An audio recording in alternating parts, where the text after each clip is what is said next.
Hello students, welcome back to my channel that is Commerce Nexus.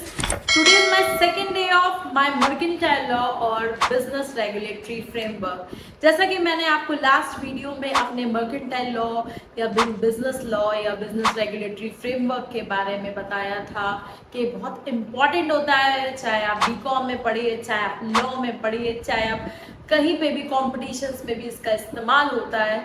तो ये एक बहुत ही इंटरेस्टिंग और बहुत ज़्यादा यूज होने वाला सब्जेक्ट है।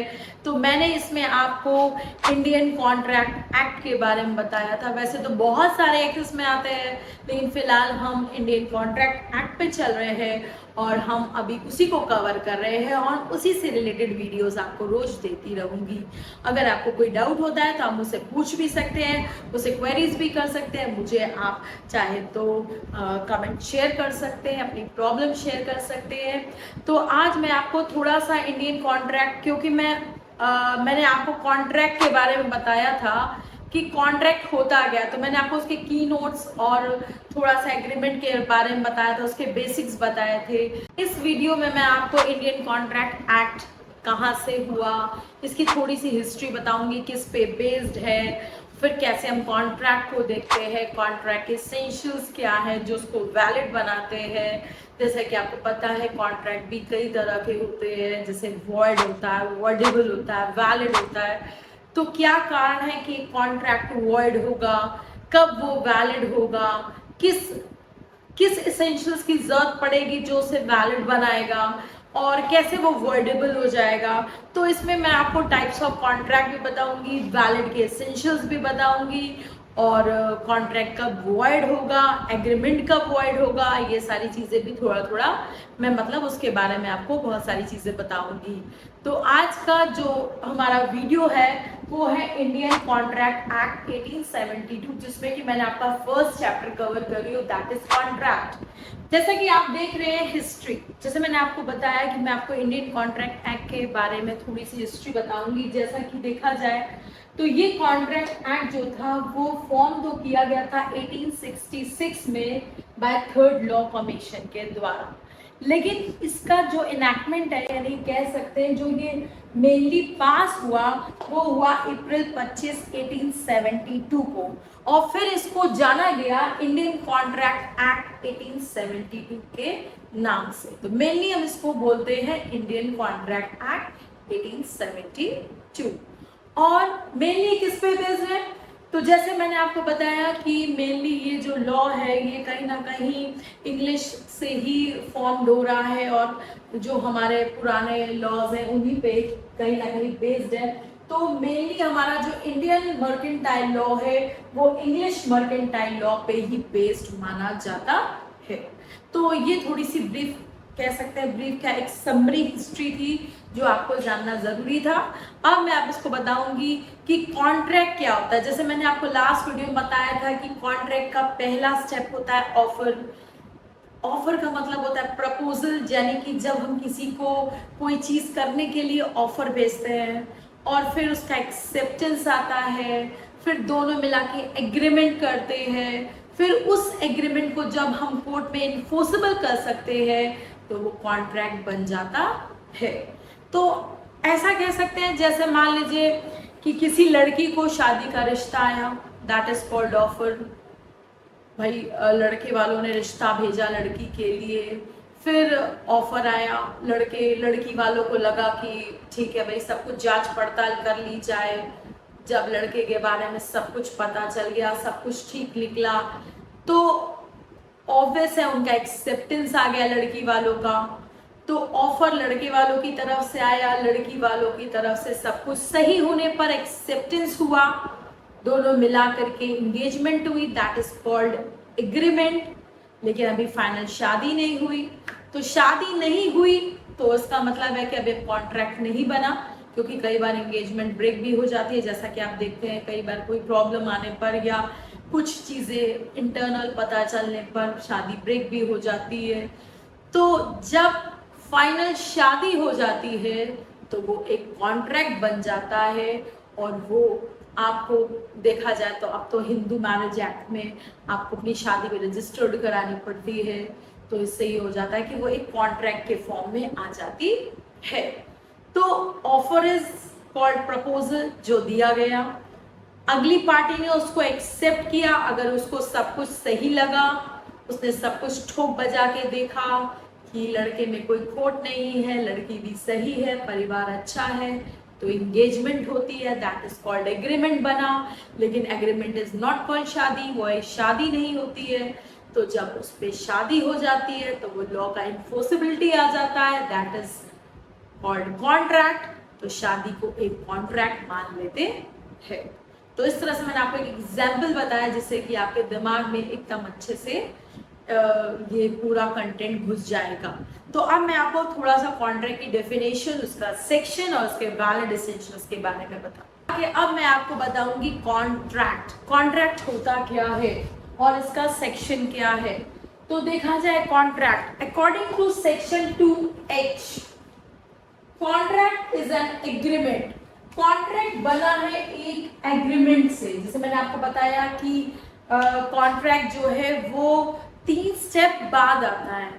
पहले ऑफर आता है, फिर acceptance is equal to agreement, then contract. तो कॉन्ट्रैक्ट कहीं ना कहीं एग्रीमेंट से ही बनता है, और जब एग्रीमेंट को इन्फोर्सिबिलिटी मिल जाती है, यानी कि इन्फोर्सिबल हो सकता है जब वो लॉ से, तो वो बन जाता है कॉन्ट्रैक्ट।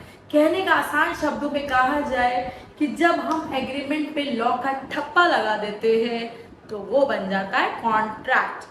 तो जैसे मैंने आपको बताया एंगेजमेंट, एंगेजमेंट एग्रीमेंट होती है, लेकिन शादी एक कॉन्ट्रैक्ट होता है। ठीक है, तो इसी से कह सकते हैं। अभी मैं आपको एक और टॉपिक बताऊंगी, जैसे all agreements are not contract but all contracts are agreement. क्योंकि जो कॉन्ट्रैक्ट बना वो कहीं ना कहीं एग्रीमेंट तो है, लेकिन हर एग्रीमेंट कॉन्ट्रैक्ट तो नहीं बन सकता भाई। हर एंगेजमेंट शादी तो नहीं हो सकती। या हम कोई चीज लेने जाते हैं, विंडो शॉपिंग करने जाते हैं, तो उसको हम कन्वर्ट तो नहीं करते अपने एक्सचेंज में। भाई हम घूमने गए, ठीक है, हमने विंडो शॉपिंग की, हमने 4 चीजें देखी, 10 चीजें देखी, हम खरीदे ना खरीदे वो हम पे डिपेंड करता है। तो जरूरी नहीं है कि एग्रीमेंट कॉन्ट्रैक्ट में कन्वर्ट हो जाए, लेकिन क्योंकि कॉन्ट्रैक्ट बन चुका है तो वो कहीं ना कहीं एग्रीमेंट से गुजर के आता है। तो इसलिए contract is also an agreement but with enforceability by law. तो जैसे इसका फॉर्मूला कि ऑफर और एक्सेप्टेंस से बना एग्रीमेंट, और जब एग्रीमेंट इन्फोर्सिबिलिटी में आ जाता है लॉ की, तो वो बन जाता है कॉन्ट्रैक्ट। तो इसका section 2A, 2B, 2E, 2H। इस तरह से मैंने आपको कॉन्ट्रैक्ट की मीनिंग को समझाया। अब जैसे देखते हैं हम कि कॉन्ट्रैक्ट और एग्रीमेंट से एक पॉइंट और निकलता है। कई बार क्वेश्चंस एग्जाम में ये पूछ भी लेता है, या जैसा देख सकते हैं कि जो हमारे MCQs होते हैं, मल्टीपल चॉइस क्वेश्चंस होते हैं, उसमें भी ये टॉपिक पूछ लेता है कि क्या सारे एग्रीमेंट्स कॉन्ट्रैक्ट हो सकते हैं या कॉन्ट्रैक्ट एग्रीमेंट है। तो जैसा कि मैंने आपको भी बताया कि जो एग्रीमेंट होता है वो जरूरी नहीं है कि कॉन्ट्रैक्ट बने, क्योंकि अगर उसमें इन्फोर्सिबिलिटी नहीं है तो वो कभी भी कॉन्ट्रैक्ट नहीं बन पाएगा। जैसे एग्रीमेंट इज लाइक कच्चा घड़ा। अगर कच्चे घड़े को हमने तपने के लिए नहीं रखा और उसमें कहीं दरार आ गई तो वो कॉन्ट्रैक्ट नहीं बन पाएगा। तो वही चीज यहाँ पे भी है कि एग्रीमेंट जो होता है, सारे एग्रीमेंट्स कॉन्ट्रैक्ट नहीं बन सकते जब तक कि उसमें इन्फोर्सिबिलिटी ना हो। लेकिन जो कॉन्ट्रैक्ट बन गया वो तो एक एग्रीमेंट है ही है, क्योंकि एग्रीमेंट के बाद ही कॉन्ट्रैक्ट पे वो आता है। देखा जाए तो एग्रीमेंट के बाद ही हम कॉन्ट्रैक्ट पे आते हैं। तो जो कॉन्ट्रैक्ट है वो ऑलरेडी एग्रीमेंट है, लेकिन हर एग्रीमेंट कॉन्ट्रैक्ट नहीं बन सकता जब तक कि उसमें लॉ की इन्फोर्सिबिलिटी नहीं होती है। तो ये चीज भी आप एक्सप्लेन कर सकते हैं। अब देखते हैं एसेंशियल्स या रूल्स रिगार्डिंग वैलिड कॉन्ट्रैक्ट, यानी कि कॉन्ट्रैक्ट को वैलिड बनाने के लिए हमें किन किन चीजों की जरूरत पड़ेगी। वैलिड का मतलब होता है एक जायज कॉन्ट्रैक्ट जो कि एकदम लॉफुल होता है, जिसको हम कोर्ट में ले जा सकते हैं, जिसमें कोई अवगुण नहीं है, कोई कमी नहीं है, हर चीज लॉ के अकॉर्डिंग हो रहा है, जो जो उसमें रिक्वायरमेंट्स चाहिए वो सारी चीजें फुलफिल की जा रही है। तो कह सकते हैं कॉन्ट्रैक्ट गुणों से भरा हुआ, that is called valid contract. यानी कि एक कॉन्ट्रैक्ट जिसमें कोई भी दोष, डिसएडवांटेज, डिमेरिट नहीं है, वो पूरी तरह से एक परफेक्ट कॉन्ट्रैक्ट माना जाता है। तो वैलिड कॉन्ट्रैक्ट के लिए सबसे पहले आपको चाहिए ऑफर एंड एक्सेप्टेंस। मैंने आपको बताया था कि कॉन्ट्रैक्ट का पहला स्टेप होता है ऑफर एंड एक्सेप्टेंस, क्योंकि ऑफर एक्सेप्टेंस मिल करके बनाते हैं एग्रीमेंट, क्योंकि एग्रीमेंट ही छोर है कॉन्ट्रैक्ट का। तो ऑफर एक्सेप्टेंस से ही बनता है एग्रीमेंट, और एग्रीमेंट की इन्फोर्सेबिलिटी से ही बनता है कॉन्ट्रैक्ट। तो इसलिए हमें ऑफर एक्सेप्टेंस की जरूरत पड़ती है। नेक्स्ट इज लॉफुल कंसिडरेशन, यानी कि कोई भी कॉन्ट्रैक्ट करने के लिए समथिंग इन रिटर्न चाहिए। Consideration means something in return, यानी कि हमको कोई भी काम हम फ्री तो करेंगे नहीं। मतलब अगर हम कोई भी ट्रांजैक्शन करते, कुछ भी करते, कुछ भी खरीदने जाते, इवन एक सुई भी खरीदने जाते हैं, तो हमें पैसा देना पड़ता है। तो समथिंग इन रिटर्न, चाहे वो बार्टर सिस्टम हो, चाहे वो मेलिंग एक्सचेंज हो, चाहे कुछ भी हो। वो अलग बात है कि कुछ एक्सेप्शनल्स होते हैं जहाँ पे गिफ्ट होता है, लव होता है, अफेक्शन होता है, कि वहां पे हम नहीं देते हैं। Otherwise consideration is must for a valid contract, यानी कि कॉन्ट्रैक्ट को वैलिड बनाने के लिए कंसिडरेशन का होना जरूरी है। कंसिडरेशन मैं आपको नेक्स्ट फर्दर चैप्टर्स में समझाऊंगी पूरे डिटेल में कि क्या होता है और कैसे देखा जाता।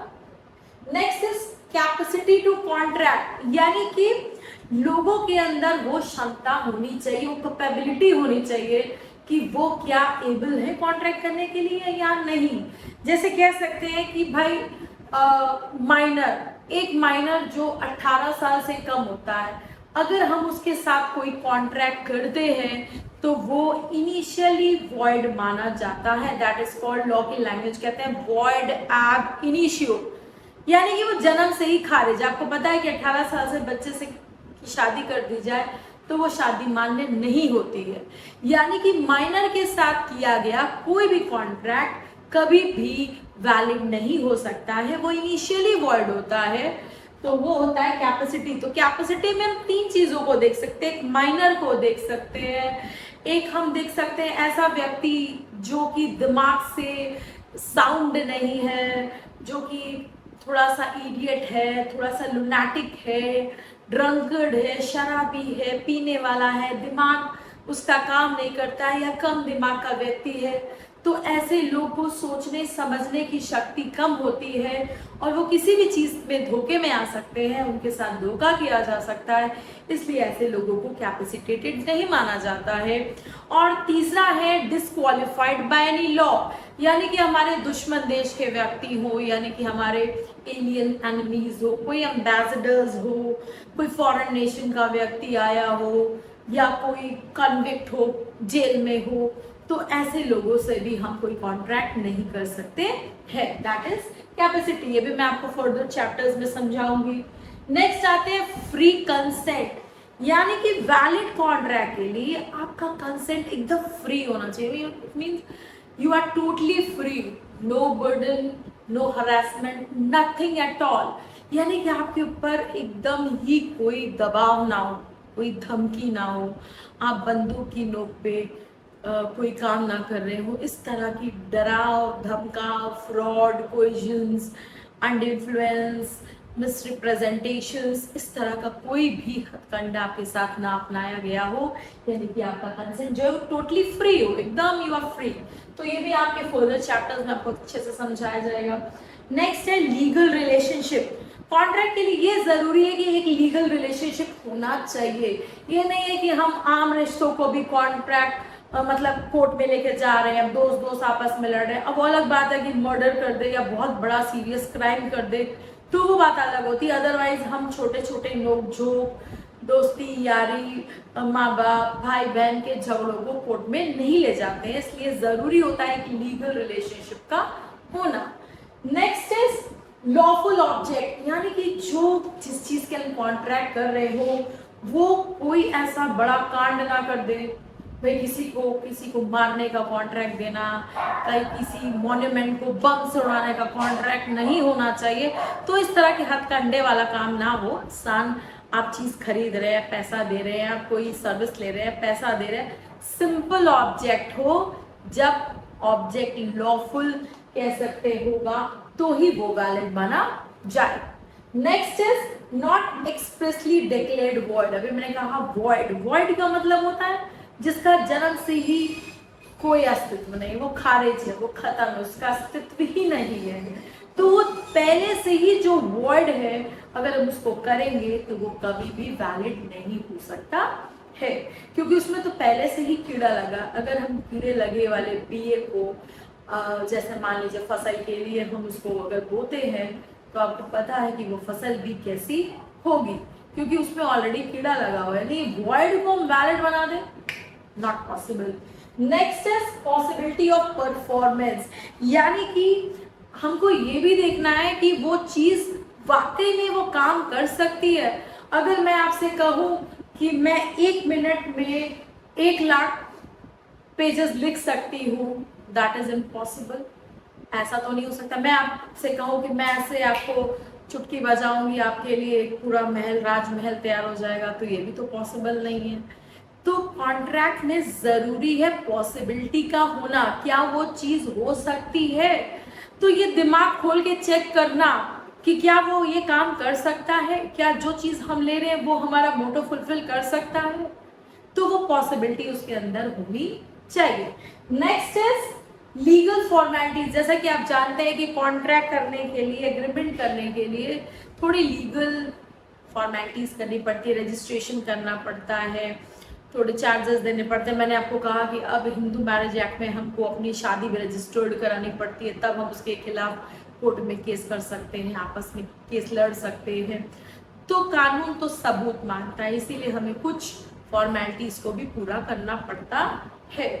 तो ये है हमारे कॉन्ट्रैक्ट के वैलिड एसेंशियल्स, यानी वो गुण जो एक कॉन्ट्रैक्ट को वैलिड बनाते हैं, जो उसके अंदर होने चाहिए।